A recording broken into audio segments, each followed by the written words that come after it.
Let us now conceptually understand how the values of different trigonometrical ratios are obtained. Just conceptually.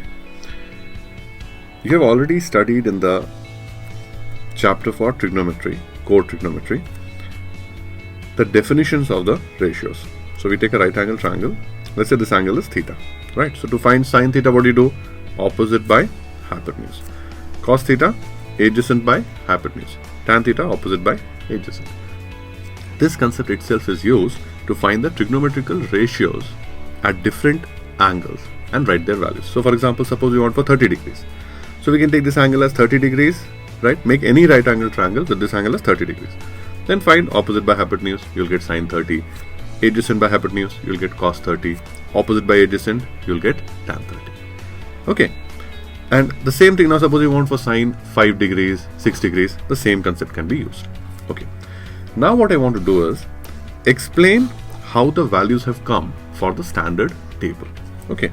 So let me just write the standard table again for you. 0, 30 degrees, remember all of them are 45 degrees, 60 degrees, 90 degrees. And we have sine, cos, tan. Now, to begin with, let's look at only 0 degrees. So when I'm finding sine for 0 degrees, what would happen is that this particular hypotenuse, you can imagine, is going on coming down, okay?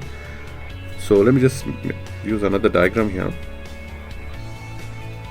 So this is 90 degrees, this is theta.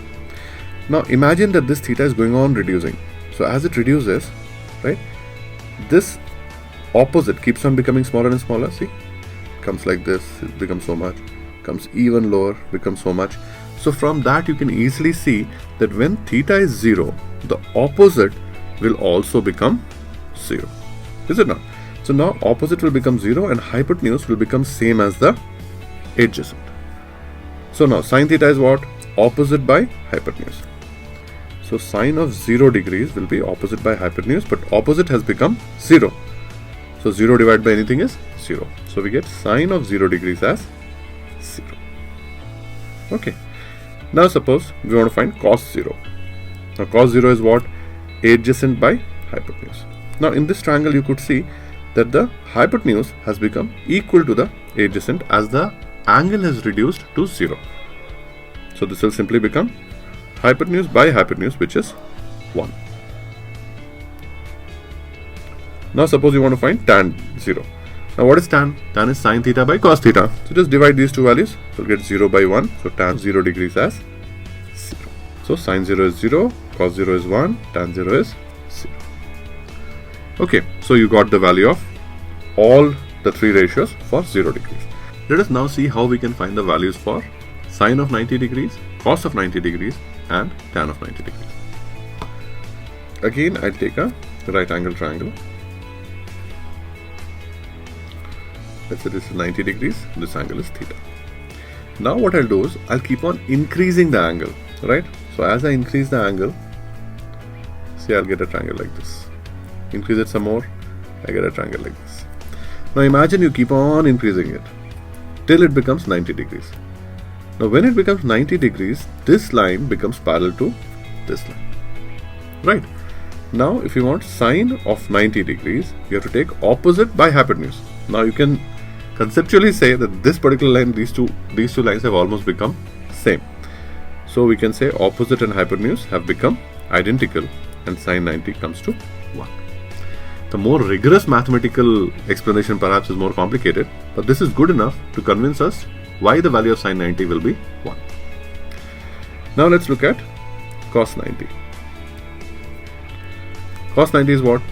It's adjacent by hypotenuse. Now adjacent is small or some finite value, let's call it a, and hypotenuse has become very, very large, right? So you can say that hypotenuse is extremely, extremely large as compared to the adjacent. Therefore, adjacent by hypotenuse can be taken to be as good as 0. Okay, let us dwell on this concept a bit. Let's say the adjacent is just 1 unit and hypotenuse is 1 unit. So 1 by 1 is how much? 1. Now let's start increasing the value of the denominator here. So you get 1 by 2 and it becomes 0.5. You get 1 by 3 and it becomes 0.3 and it goes on 3, 3, 3, 3. 1 by 4 0.25. So see, as I am increasing the denominator, the values are going on reducing, and that's obvious. Suppose you had one cake and you had to eat it alone. Obviously you'd eat the full cake. If you had one cake and you divide it amongst 2 friends, so each would get half. 3 friends, 1/3. 4 friends, 1/4, and so on.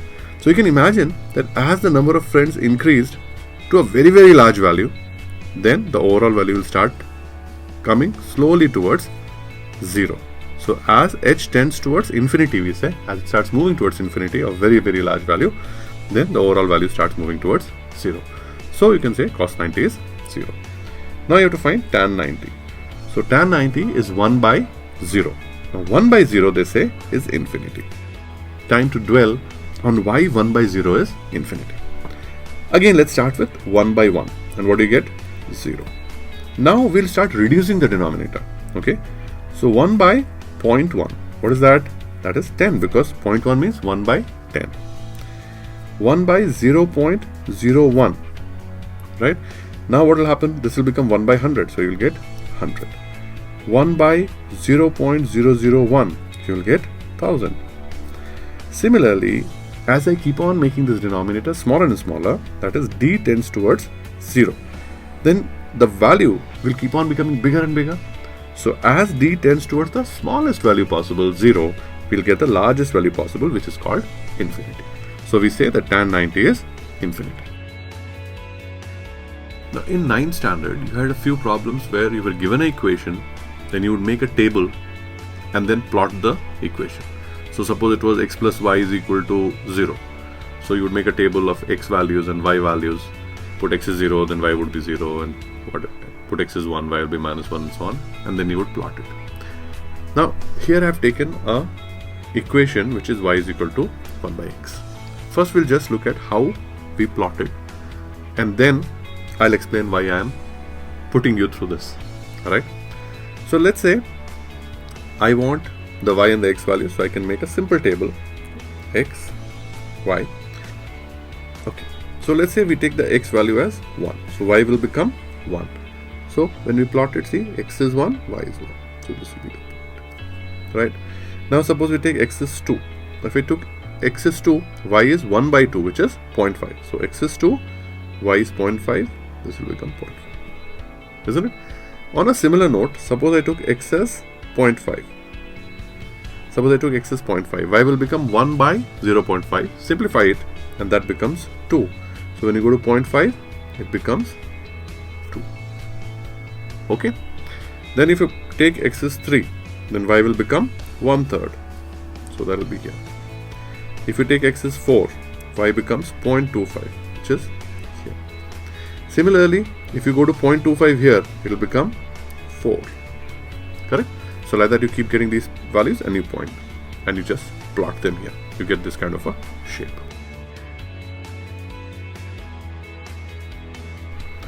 Similarly, put negative values. If you get -1, suppose you put x is -1, what will y become? -1. So that's this point. If you put x is -2, then you'll get -0.5, and so on. So like that you can plot this entire graph. Okay.